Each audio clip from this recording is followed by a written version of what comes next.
Hey guys, welcome back to the channel. In this video I'm going to discuss about chord forces around 764. ठीक है, तो इसका first question था +1 on subset. तो question में हमें दिया गया गिवन है कि फोली का गोट एन एरे ऑफ इंटीजर है integers a 1 to n as a gift. Now he want to perform a certain number of operations, possibly 0, so that all elements of array become the same, that is to become a1 is equal to a2 a and ठीक है। Okay, तो polygraph है, उसके पास एक array है ये integers होंगे उसमें 1 to n, ठीक है। तो वो करना क्या चाहता है, वो एक certain number of operation perform करना चाहता है कि जो एरे के एलिमेंट हों वो सारे इक्वल हो जाए, ठीक है। लाइक कि जो एरे का फर्स्ट एलिमेंट है वो एरे के सारे एलिमेंट के इक्वल रहे, ठीक है। और हाँ, हमें ऑपरेशन क्या करना है कि वो एक ऑपरेशन में किसी भी इंडेक्सेस को चूज़ कर सकता है एरे के को, और उसे इंक्रीज कर सकता है बाय 1। एग्जाम्पल हमें दिया गिवन है, ठीक है। और हमें फाइंड क्या करना है कि हमें minimum number of operation find करना है कि जो पॉलीग्राफ है वो सारे एलिमेंटों को इक्वल कर दे, ठीक है। ये हमें इसमें फाइंड करना है। तो इनपुट जो दिया हुआ है इसे हम देख लेते हैं, ठीक है। लेट्स सपोज कि जो फर्स्ट क्वेश्चन है, फर्स्ट जो है ये, इसको हम ले लेते हैं। ओके, तो हमारे पास ये एरे गिवन है 3 4 2 4 1 2। तो हमें इसका क्या करना है, सारे एलिमेंट्स को इक्वल करना है। और हम ऑपरेशन क्या कर सकते हैं कि इनमें किसी में भी इंक्रीज़ कर सकते हैं, किसी भी एलिमेंट को इंक्रीज़ कर सकते हैं बाय 1। इसका मतलब ये हुआ कि जो एरे का सबसे बड़ा एलिमेंट है, मैक्सिमम एलिमेंट, उसके इक्वल हमें सारे एरे इक्वल करने होंगे, क्योंकि हम +1 कर सकते हैं और कोई ऑपरेशन हम परफॉर्म कर नहीं सकते, और हमें एरे को इक्वल बनाना है। तो सबसे पहले हम इसको क्या करेंगे, सबसे पहले हम इस एरे को सॉर्ट कर लेंगे, ठीक है। अगर सॉर्ट करेंगे हम सॉर्टेड एरे, ठीक है, तो सॉर्टेड एरे हमारा आएगा हमारे पास 1 2 2 3 4 4, ठीक है। तो हम इसे आसानी से पता चल जाएगा कि जो सबसे मैक्सिमम एलिमेंट है वो लास्ट में जाएगा। तो हम चेक कर लेंगे कि जो सबसे लास्ट वाला एलिमेंट है वो एंड जो सबसे फर्स्ट वाला एलिमेंट है, उन दोनों के बीच का डिफरेंस हम फाइंड कर लेंगे कि कितना का डिफरेंस है, और जितने का उनके बीच में डिफरेंस आएगा हम उतने ऑपरेशन उस पर परफॉर्म करेंगे, ठीक है। तो लेट्स सपोज कि इनका डिफरेंस क्या आएगा, हमारे 4 - 1, तो इसका डिफरेंस आएगा 3, ठीक है। तो इसका मतलब ये हुआ कि 3 ऑपरेशन करने के बाद हमारा एरे इक्वल हो जाएगा, ठीक है। तो 3 ऑपरेशन हम कैसे कर सकते हैं, लेट्स सपोज कि हमने फर्स्ट में ऐड किया 1, ठीक है, फिर 2 में ऐड किया 1, फिर 2 में ऐड किया 1, ओके, देन 3 4 4। सेकेंड क्या करेंगे हम, ये हमारा 2 हो गया, इसमें हम एक और ऐड कर देंगे 1, ये हमारा 3, इसमें ऐड कर देंगे 1, ये भी हमारा 3, इसमें ऐड कर देंगे 1, देन 3 4 4। लास्ट जब क्या होगा, 3 में ऐड कर देंगे 1, ये हमारा 4 हो गया, इसमें कुछ नहीं करेंगे हम, इसमें भी कुछ नहीं करेंगे, देन 3, इसमें ऐड कर देंगे 1 1 4 4। तो हमारा फाइनल एरे क्या आएगा, 4 4 4 4 4 एंड 4, ठीक है। तो 3 ऑपरेशन हमने किए, उसके बाद हमारा एरे है वो इक्वल हमें मिल गया। इसका मतलब कि हमारा जो हमने जो सोचा था वो सही है। जो लास्ट एलिमेंट और फर्स्ट एलिमेंट का डिफरेंस हम फाइंड कर लेंगे तो हमें हमारा आंसर मिल जाएगा, ठीक है। तो ये समझ में आ गया आपको। अभी सिंपली इसका कोड दिखा देती हूँ मैं, मे बी ये का सिंपल था, समझ गए होंगे। तो इसका कोड मैं दिखा देती हूँ एक बार। तो कोड था इसका ऐसा कुछ कि सबसे पहले n number of integer input लिए, देन एक एरे इनपुट लिया, फिर एरे को सॉर्ट कर दिया इनबिल्ट फंक्शन का यूज़ करके, देन लास्ट एलिमेंट को स्टोर कर दिया लास्ट में, देन सी आउट में सिंपली आउटपुट करवा दिया first element and last element का डिफरेंस, ठीक है, एंड चेक कर, ठीक है, आंसर ओके आया है, okay. Let's move second question. Second question हमारा था कि Polycarp has 3 positive integers a, b and c. He can perform the following operation exactly once. Choose a positive integer m and multiply exactly one of the integer a, b or c by m. ठीक है. Can Polycarp makes it so that after performing the operation the sequence of 3 numbers a, b, c in this order forms as an arithmetic progression. ये क्या होता है कि जो तीनों element है उनका डिफरेंस होगा वो सेम होना चाहिए. लेट्स सपोज कि ए एंड बी का डिफरेंस सेम होना चाहिए, बी एंड सी का डिफरेंस सेम होना चाहिए, तो उसको कहते हैं अरिथमेटिक प्रोग्रेशन. ठीक है. Note that you cannot change the order of A B C. तो उसने सीधा कहा है कि ए बी सी का ऑर्डर हम चेंज नहीं कर सकते. ठीक है. एंड आगे कहा है कि formally sequence x1 x2 is called arithmetic progression. ठीक है. तो इसने हमें बताया है कि क्या कैसे मतलब किसे कहा जाता है अरिथमेटिक प्रोग्रेशन. ठीक है. एग्जांपल हमें गिवन है. तो एग्जांपल हमें क्या है कि 5, 10, 15.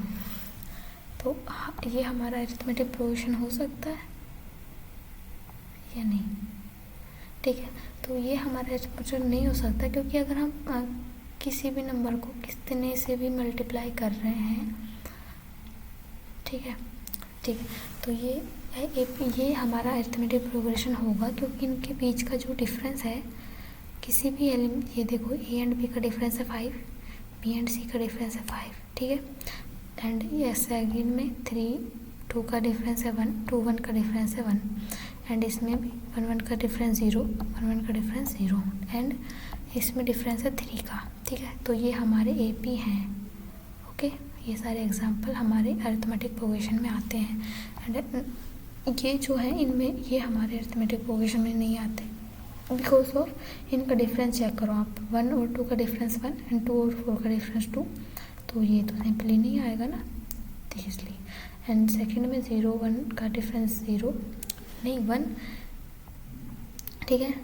एंड जो ये है इसका डिफरेंस देखो 1, 3 का डिफरेंस 2 एंड 3, 2 का डिफरेंस 1. तो ये हमारे ए पी नहीं होंगे. ठीक है. तो हमें फाइंड करना है कि हम ए बी सी है उसको अरिथमेटिक प्रोग्रेशन फॉर्म बना सकते हैं या नहीं. ठीक है. अगर बना सकते हैं तो यस प्रिंट करवाना है, अगर नहीं बना सकते तो नो प्रिंट करवाना. ठीक है. ओके. तो हमारे को ये आंसर ये एक टेस्ट केस दिया है सिंपली. ठीक है. तो हम इस टेस्ट केस में क्या करने, अगर हम m = 4 लेते हैं. ठीक है. एंड मल्टीप्लाई कर देते हैं इसको, m मल्टीप्लाई कर देते हैं b से, तो हमारा आएगा 10, 20, 30 जो हमारा ए पी है. ठीक है. क्योंकि इनके बीच का डिफरेंस देखो सेम है. 10, 20 के बीच का डिफरेंस 10, 20 एंड 30 के बीच का डिफरेंस 10. ठीक है. तो ये ए पी है हमारा. एंड एक सिंपली फॉर्म होती है ए पी इसकी. ओके. तो इस क्वेश्चन में हमें कैसे फाइंड कर सकते हैं कि what is the value of M की वैल्यू हम कैसे फाइंड करेंगे कि लेट्स सपोज हमारे पास है ए बी सी.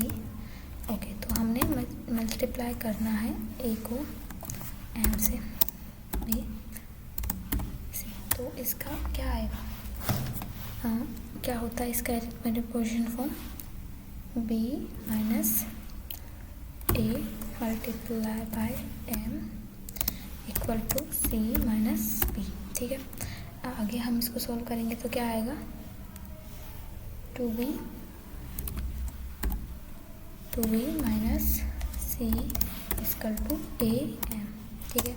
आगे एम की वैल्यू आएगी इसमें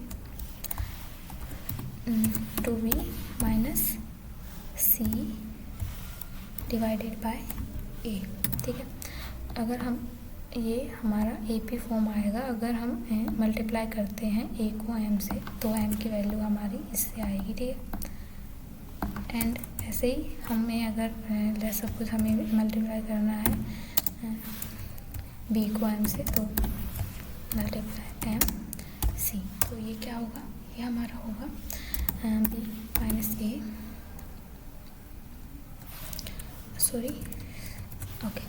इसका हमारा क्या होगा, b multiply m minus a equal to c minus b multiply by m। आगे इसको सोल्व करेंगे तो क्या फाइंड करेंगे कि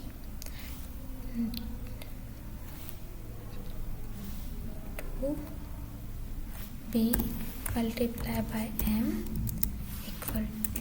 equal to a plus c। ठीक है, आगे सोल्व करेंगे तो हम इसमें m की वैल्यू फाइंड करेंगे क्या, a plus b divided bye 2b। ठीक है, और ऐसे ही अगर हमें c को मल्टीप्लाई करना है m से तो हम कैसे करेंगे, अब हम c को मल्टीप्लाई करते हैं m से तो हमारा आएगा answer b minus a equal to c multiply by m minus b to b into b minus a equal to cm। ठीक है, एंड m की वैल्यू आएगी finally 2b minus a divided by c। ठीक है, तो ये हमारी AP forms आती हैं अगर हम इनको करते हैं तो। ठीक है, ओके, ये सिंपल था। ठीक है, तो इसका कोड में सिंपली दिखाती हूँ। कोड में क्या करा कि सबसे पहले तो हमने 3 इंटीजर लिए ABC, देन हमने क्या किया, डिफरेंस फाइंड कर लिया कि चेक कर लिया कि अगर पहले से ही AP फॉर्म में होंगे वो इंटीजर्स, लाइक कि दोनों का AB का डिफरेंस एंड BC का डिफरेंस अगर सेम है तो सिंपली यस प्रिंट करवा ही देंगे हम। अगर नहीं है तो हम आगे जाएंगे। हमने क्या किया, D1 में स्टोर किया b माइनस a। ठीक है, एंड D2 में स्टोर किया c minus b। Okay, then check किया कि b प्लस D1 ग्रेटर है 0 से, क्योंकि ये ग्रेटर होने चाहिए जब ही हम उसको फॉर्म में कर सकते हैं। एंड ग्रेटर होने चाहिए, एंड क्या होना चाहिए, b प्लस D1 है वो मोड होना b। ठीक है, तो b प्लस D1 होना चाहिए mod of c equal to. ठीक है, तो हम यस प्रिंट करवाएंगे। एंड ऐसे ही सेम अगर b माइनस D का ग्रेटर होना चाहिए 0 से, एंड क्या होना चाहिए, a का मोड होना चाहिए, देन यस।